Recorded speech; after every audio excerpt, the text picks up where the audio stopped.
Saudara-saudari pencinta insan, intisari sabda harian yang saya kasih dalam Kristus, selamat pagi dan salam jumpa di hari ini, Sabtu 4 Desember 2021, hari biasa, pekan Advent pertama.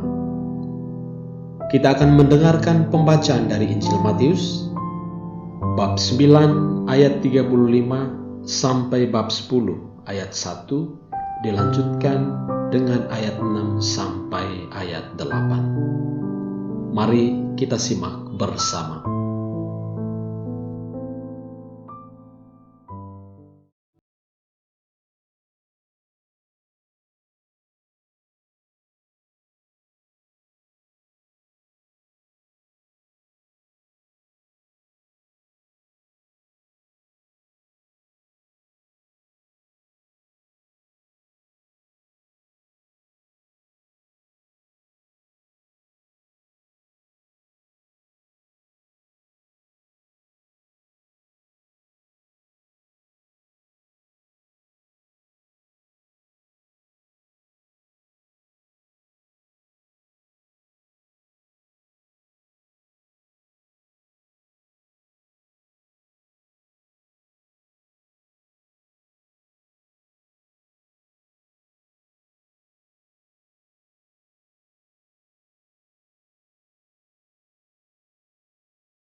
Para pencinta insan yang terkasih, bagian pertama dari teks hari ini, yaitu Matius bab 9 ayat 35 sampai 38, merupakan penggambaran ulang mengenai pelayanan Yesus yang senantiasa keluar masuk desa dan kota untuk mewartakan Injil.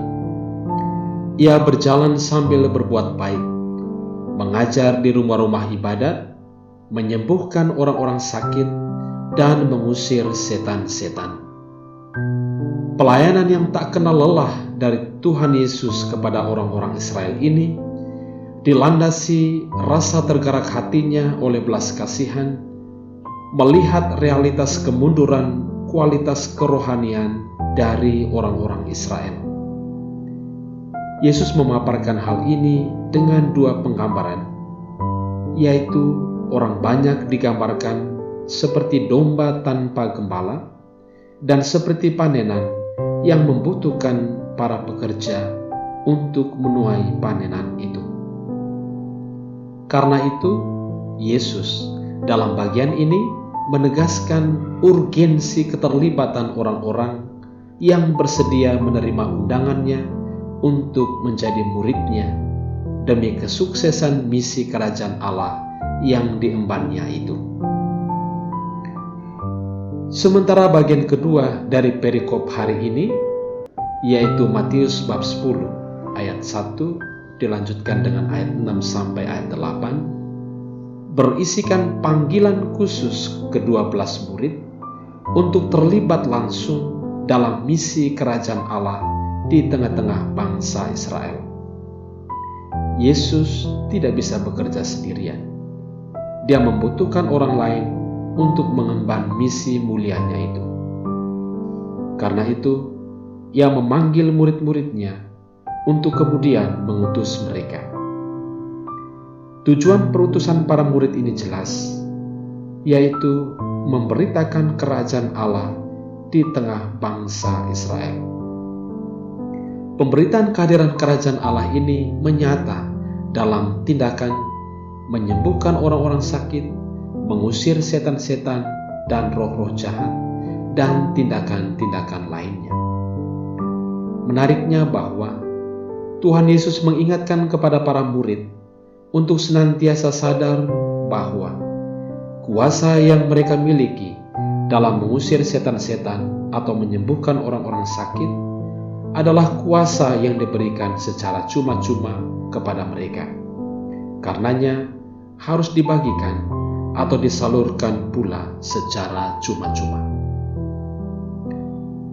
Para pencinta insan yang terkasih, pesan dari teks atau perikop hari ini bagi kita. Pertama, kita adalah orang-orang pilihan Tuhan untuk mewartakan Injil-Nya di tengah dunia. Karena itu, milikilah hati seperti hati Yesus yang senantiasa tergerak oleh belas kasihan melihat realitas minor yang ada di sekitar kita. Ada begitu banyak orang-orang kecil, orang-orang miskin, orang-orang yang terpinggirkan di sekitar kita. Ulurkanlah tanganmu untuk meringankan beban hidup mereka.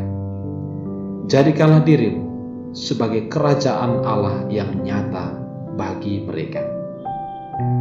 Kedua, segala sesuatu yang ada dan melekat padamu saat ini, entah itu kesehatan, bakat, predikat, posisi, kekayaan, maupun kekuasaan, adalah anugerah cuma-cuma dari Tuhan. Konsekuensinya jelas. Gunakanlah itu sebagai berkat bagi banyak orang. Camkanlah ini. Semakin kita beriman kepada Tuhan, maka hidup kita pun senantiasa semakin bermanfaat bagi banyak orang. Tuhan memberkati.